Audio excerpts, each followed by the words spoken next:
नमस्कारम दोस्तों। प्रधानमंत्री अभी 25 फरवरी को इजरायल की 2 दिवसीय यात्रा पर गए थे, जहां कई बायलैटरल डील्स की बात हुई है। जब से इस यात्रा की ऑफिशियली घोषणा हुई थी, तब से ही इसकी हाइप बननी शुरू हो गई थी। मोदी जी की यह यात्रा कई मायनों में बहुत खास थी। दोस्तों, जब भी इजरायल भारत के रिलेशन की बात आती है तो यह बियॉन्ड टाइम चली जाती है, क्योंकि इजरायल का जब दुनिया भर में परसिक्यूशन हो रहा था तो उस समय भारत ही इकलौता ऐसा देश था जिसने उन्हें दिल से इक्विटी और इक्वालिटी के साथ जगह दिया, सम्मान दिया।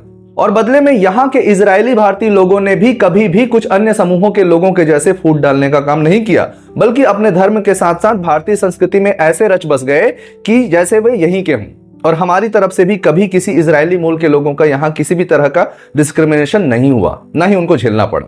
आज जब जियोपॉलिटिक्स और वर्ल्ड ऑर्डर अनसर्टेनिटी झेल रहे हैं, वैसे में देशों के लिए ट्रस्टेड पार्टनर्स खोजना लगभग नामुमकिन हो जाता है। पर भारत इसमें एक तरह से लकी है कि ऐसे दौर में भी भारत के पास 2 टाइम ट्रस्टेड और सिचुएशन ट्रस्टेड दोस्त हैं, जिन पर कभी भी लीन ऑन किया जा सकता है। उसमें सबसे पहला है रूस और दूसरा है इजराइल। तो दोस्तों, मोदी जी की हाल की इजराइल की यात्रा, जैसा कि मैंने कहा, कि कई मायनों में ऐतिहासिक है, क्योंकि मोदी जी भारत के पहले पीएम बन गए हैं जिन्होंने इजराइल के पार्लियामेंट में अपना संबोधन दिया है। और सच में क्या संबोधन दिया है उन्होंने! बहुत ही भावुक कर देने वाला संबोधन, जो इजराइल भारत रिलेशन को बियॉन्ड जियोपॉलिटिक्स समझाता है। और इस संबोधन के पहले और बाद में उनका जो वहां स्वागत हुआ, वह देखकर वाकई में एक भारतीय होने पर गर्व होता है। विदेशी धरती पर यह केवल अपने देश के प्रतिनिधि का सम्मान नहीं था, बल्कि भारत के बढ़ते कद का भी सम्मान था। और मैं देख रहा था कि जब इजरायली पीएम नेतन्याहू अपना स्पीच देने के लिए आए तो उनकी आंखें भर गई थीं और उन्होंने स्पष्ट कहा कि आपके यहां आने से मैं बहुत भावुक हो गया हूं। और यह कोई डिप्लोमेटिक ड्रामा नहीं था, क्योंकि कैमरा लोगों की भावनाएं छुपा नहीं सकता। दोस्तों, यह सब पॉसिबल हो पाता है जब लीडरशिप उस लायक हो। दोस्तों, मैं एक पार्टी न्यूट्रल व्यक्ति हूं। मैं किसी के फॉर या अगेंस्ट वाली पॉलिटिक्स का हिस्सा नहीं हूं। मेरी फिलॉसफी बहुत सिंपल है, जो देश के लिए अच्छा करे, अच्छी नीयत के साथ अपना काम करे, जिससे देश का हमारा फायदा हो, तो मैं हमेशा उनके साथ खड़ा हूं। और जो इन अच्छे कामों में बाधा पैदा करे तो मैं उनके खिलाफ हूं। तो अब आप मुझे जो भी समझना चाहे समझ सकते हैं, पर अगेन मैं यह कह दूं कि मैं एक न्यूट्रल इंसान हूं, पर हां, एक राष्ट्रवादी पार्टी न्यूट्रल इंसान। दोस्तों, हाल ही में भारत जिस स्पीड के साथ ट्रेड पर ट्रेड डील कर रहा है, उस हिसाब से 2047 तक विकसित राष्ट्र बनने का सपना मुझे सत होता दिखता है।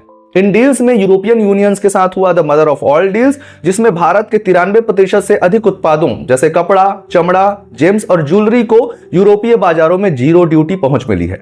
ब्रिटेन के साथ हुआ सेटा मतलब CETA डील, जिसमें भारत के 99% निर्यात पर कोई भी टैक्स नहीं लग रहा है।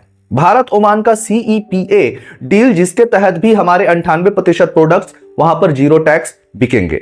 भारत न्यूजीलैंड का FTA, जिसमें भारतीय कृषि और इंजीनियरिंग उत्पादों को वहां नया बाजार मिलेगा। अमेरिका के साथ विवादित और बहुप्रतीक्षित ट्रेड डील को कैसे भूला जा सकता है, जिसमें अमेरिका ने कंपटीशन को समझते हुए 50% के टैरिफ को सीधे 18% कर दिया। और अब वहां के कोर्ट के फटकार के बाद यह सिर्फ 15% ही रह गया है, जो शायद समय के साथ और भी कम हो जाए। और अभी भारत इजराइल के बीच FTA की तैयारी चल रही है, जिसके लिए मोदी जी अभी इजराइल गए थे, जहां हमारा मुख्य फोकस है AI, साइबर सिक्योरिटी और हाईटेक मैन्युफैक्चरिंग और एग्रीकल्चरल इनोवेशन, जिस पर इजराइल को एक तरह से महारत हासिल है। ये तो वे डील हैं दोस्तों जो बड़े देशों के साथ हुए हैं। अगर हम छोटे देशों के साथ हुए व्यापार सौदों को जोड़ दें, जिनमें स्विट्जरलैंड, नॉर्वे, आइसलैंड, लिंकस्टीन और ऑस्ट्रिया के साथ डील भी शामिल हैं, जिसमें भी भारत को $100 बिलियन के निवेश का वादा इन सब की तरफ से मिला है।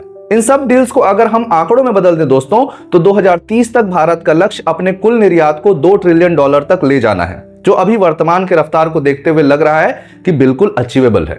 दोस्तों, भारत जैसा देश जो इतना डाइवर्स है, और यह डाइवर्सिटी हमारी सबसे बड़ी स्ट्रेंथ है, पर यही स्ट्रेंथ आज हमारी सबसे बड़ी कमजोरी बन गई है।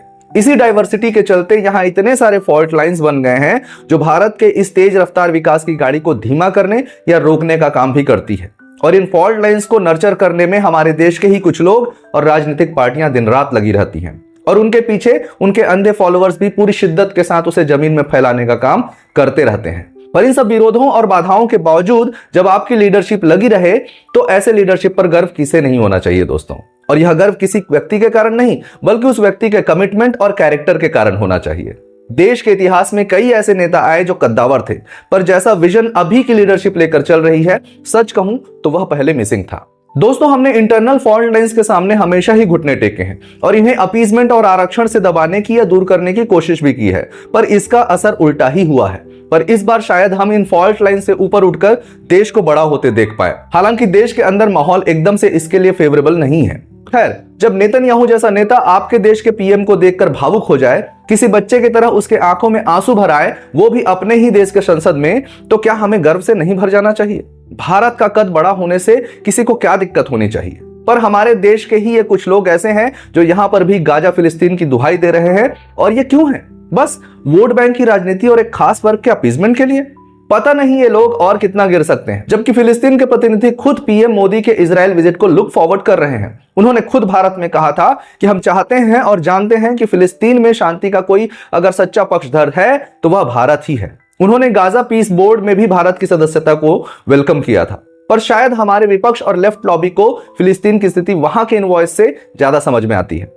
इजराइल के पार्लियामेंट को देखकर एक बात यह भी समझ में आई दोस्तों कि क्यों इजराइल एक छोटा सा देश होने के बावजूद इतना पावरफुल और शक्तिशाली है। उसका कारण है वहां के लोगों या नेताओं का नेशनलिस्ट माइंडसेट। वहां सब लोग मोदी के एक लाइन पर खड़े होकर ताली बजा रहे थे, मोदी मोदी चिल्ला रहे थे। क्या आप भारत में नेतन्याहू के हमारे संसद में बोलने की कल्पना कर सकते हैं? हमारे पदलोलुप नेताओं के लिए तो यह एक और मौका हो जाता वॉकआउट करने का या गेट में बैठकर छिछोरे तरीके से विरोध प्रदर्शन करने का। हमारे नेताओं को अपने फायदे के अलावा और कुछ भी नहीं दिखता। भारत में पॉलिटिक्स देश के लिए नहीं होता, वह अपने लिए होता है। और यही वो कारण रहा है जो हम आज इतना बड़ा देश होकर भी पीछे रह गए हैं दोस्तों।